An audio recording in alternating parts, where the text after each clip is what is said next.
One of the best ways to see cherry blossoms in Tokyo is at the Emperor's Palace. You can take a boat under the hundreds of cherry trees there, and in this video I'll show you how to do it. The walls are really impressive and run about 5 kilometers around the palace grounds. This area is called Chidori ga Fuchi. It means plover moat, the small wading birds that became a motif in the Edo period.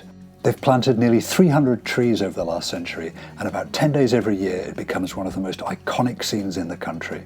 Visitors can hire boats to row or paddle around the moat, under the trees, and even through the fallen petals on the water. It's a truly sublime experience. But with over 1 million people visiting at Hanami time, the competition for one of those boats is seriously high. So let me explain how the hiring process is managed to give you the best chance of getting one.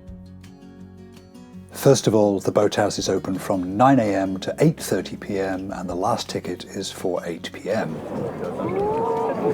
Advance bookings are not possible. You must visit the boathouse in person to get a ticket. The easiest way to get there is to take a train to either Kudanshita or Hanzomon stations. The boathouse is about midway between the two, and I recommend starting from Hanzomon. It's a direct 15-minute walk under blossoms, and you'll easily find the boathouse with the staff waiting to help you out. Here's the notice board by the boathouse, and you'll see it gives some general information about the boats, cost and hire times. They have more than 60 boats in 2 basic sorts. They're either traditional rowing boats or paddle boats, which come in 3 different styles. There's a smaller one for up to 2 adults, a larger one for parents with up to 2 small children, and these swan boats which are also large enough for parents and children. At the time of making this, spring 2024, the basic cost is 800 yen for 30 minutes, that's about $5 US, and you can extend that time to an hour if they have the boats available.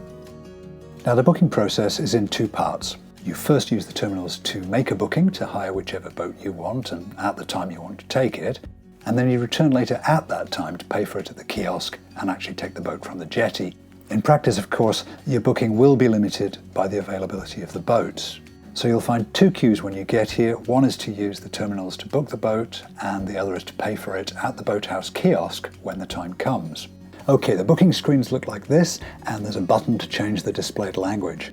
You can see it offers time slots in 30-minute intervals through the day and types of boats. They're called rowboats or cycle boats, which means any of the 3 sorts of paddle boats I described earlier.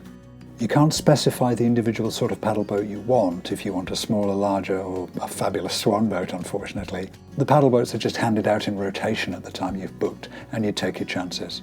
The text there says 57 persons ahead, and it actually means the boats that are available, 57 boats available. It's just a localization error. But if you need a family boat, the process is to say so to the staff when you book the time slot, and they'll make a note for that time, which they pass on to the jetty stewards so that they don't give your boat away to someone else.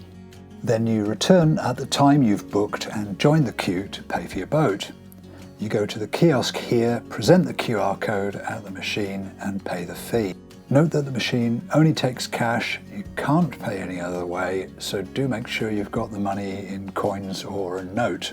If you want to extend the time to an hour, you would do that now by selecting the option that you can see here if they have the availability.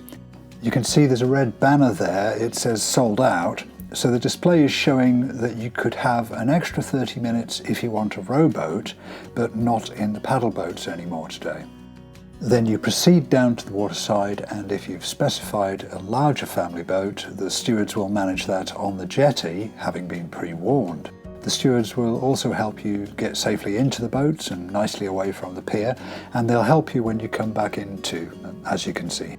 So a couple of things to add here. The demand is very high, and if you want to take a boat at a particular time, you will need to get here early, or the time for your booking is likely to be a lot later in the day.